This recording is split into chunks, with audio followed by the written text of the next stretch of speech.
आज आपण जाणून घेणार आहोत छत्रपती संभाजी महाराजांची कथा, ज्यांनी मराठा साम्राज्य टिकवण्यासाठी प्रचंड संघर्ष केला, पण दुर्दैवाने त्यांचे नाव इतिहासाच्या पानांमध्ये कुठेतरी विसरले गेले आहे।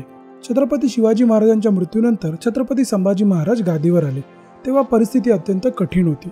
एका बाजूला औरंगजेबाने संपूर्ण दक्षिण भारत काबीज करण्याचा निर्धार केला होता, तर दुसऱ्या बाजूला पोर्तुगीज आणि सिद्धी यांचा सागरी साम्राज्य मराठ्यांच्या व्यापाराला मोठं आव्हान बनलं होतं। या सर्वांवर विजय मिळवण्याची जबाबदारी छत्रपती संभाजी महाराजांच्या खांद्यावर आली।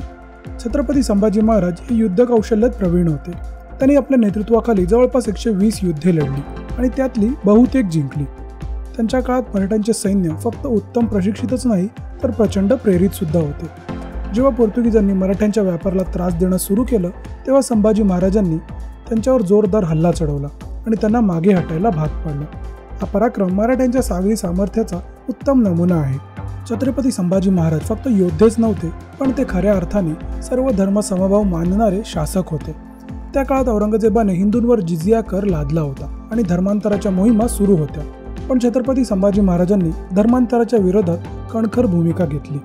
त्यांच्या काळामध्ये हिंदूंसोबत मुस्लिम, ख्रिश्चन आणि जैन धर्मियांना समान वागणूक मिळाली। ते म्हणायचे, धर्मापेक्षा राष्ट्र मोठं आहे, आपल्या प्रजेला न्याय मिळाला पाहिजे, हीच त्यांची भूमिका होती। मित्रांनो, छत्रपती संभाजी त्यांचं बलिदान हे भारतीय इतिहासातील अत्यंत दुःखद आणि प्रेरणादायी अध्याय आहे। औरंगजेबाने त्यांना धोकेबाज गुप्तचराच्या मदतीने कैद केलं, त्यानंतर त्यांच्यावर अमानुष अत्याचार केले। औरंगजेबाने त्यांच्यासमोर 2 पर्याय ठेवले, इस्लाम स्वीकारा किंवा मृत्यूला सामोरं जा। पण छत्रपती संभाजी महाराजांनी इस्लाम स्वीकारण्यास स्पष्ट नकार दिला।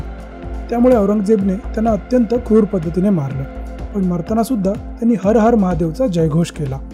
छत्रपती संभाजी महाराजांनी जिवंत राहून सत्ता स्वीकारण्याऐवजी आपला धर्म, देश आणि स्वाभिमानासाठी मृत्यूला मिठी मारली। हे बलिदान आजही आपल्या मनाला प्रेरणा देतं। छत्रपती संभाजी महाराजांची गुप्तचर यंत्रणेची उभारणी करताना तिला अत्यंत मजबूत आणि प्रभावी बनवलं। त्यांचे गुप्तचर राज्यातील विविध भागांमध्ये कार्यरत होते। त्यांचं मुख्य काम शत्रूंच्या हालचालींवर बारीक लक्ष ठेवणं, शत्रूंच्या योजनेची माहिती काढणं आणि योग्य वेळी ती माहिती संभाजी महाराजांपर्यंत पोहोचवणं हे होतं। औरंगजेबच्या एका मोहिमेच्या वेळी छत्रपती संभाजी महाराजांच्या गुप्तचरांनी मुघल सैन्य कुठून हल्ला करणार आहे याची माहिती आधीच मिळवली। यामुळे मराठा सैन्याने अचूक रणनीती आखून या मोहिमेला अडथळा आणला। मित्रांनो, याच गुप्तचर प्रणालीच्या जोरावर छत्रपती संभाजी महाराजांना शत्रूंच्या योजना आणि षडयंत्र हाणून पाडता आले। हीच यंत्रणा त्यांच्या लढाऊ कौशल्याचा महत्त्वाचा भाग होती। छत्रपती संभाजी महाराज हे फक्त शस्त्रांनीच नाही, तर शब्दांचीही ताकद ओळखणारे राजा होते। संस्कृत भाषेवर त्यांचं प्रचंड प्रभुत्व होतं। त्यांनी बुधभूषण नावाचा संस्कृत ग्रंथ लिहिला, जो त्यांच्या विद्वत्तेचं प्रतीक आहे। या ग्रंथामध्ये छत्रपती संभाजी महाराजांनी राजकारण, धर्म, प्रशासन आणि नैतिकता यावर विचार मांडले आहेत। त्यांनी आपल्या शब्दातून आदर्श राज्यव्यवस्थेची कल्पना दिली आहे। छत्रपती संभाजी महाराजांनी साहित्य, कला, शिक्षणाला विशेष प्रोत्साहन दिलं। त्यांच्या काळात संस्कृत आणि मराठी भाषेचं संवर्धन झालं।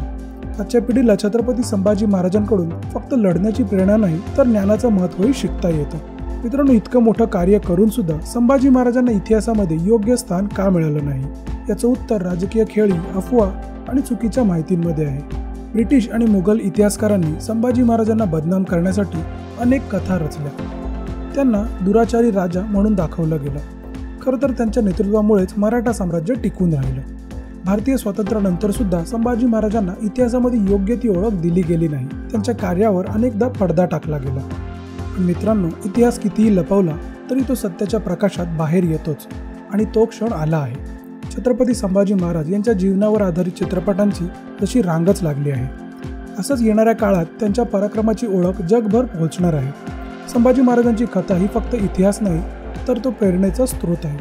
त्यांच्या शौर्यामुळे, विद्वत्तेमुळे आणि बलिदानामुळे येणाऱ्या काळात संपूर्ण जगाला शंभूराजे या महान राजाची ओळख होईल। मित्रांनो, छत्रपती संभाजी महाराज हे फक्त मराठ्यांचेच नाही, तर संपूर्ण देशाचे राजे आहेत। त्यांच्या बलिदानाने आणि कार्याने आपल्याला एकच संदेश दिला आहे, स्वतःच्या मूल्यांसाठी शेवटपर्यंत लढत राहा। आज आपण ठरवलं पाहिजे की छत्रपती संभाजी महाराजांचा इतिहास पुढच्या पिढ्यांपर्यंत पोहोचवू। मित्रांनो, जर तुम्हाला वाटतं की छत्रपती संभाजी महाराजांचा खरा इतिहास लोकांपर्यंत पोहोचायला हवा, तर हा व्हिडिओ नक्की शेअर करा आणि चॅनलला सबस्क्राईब करा।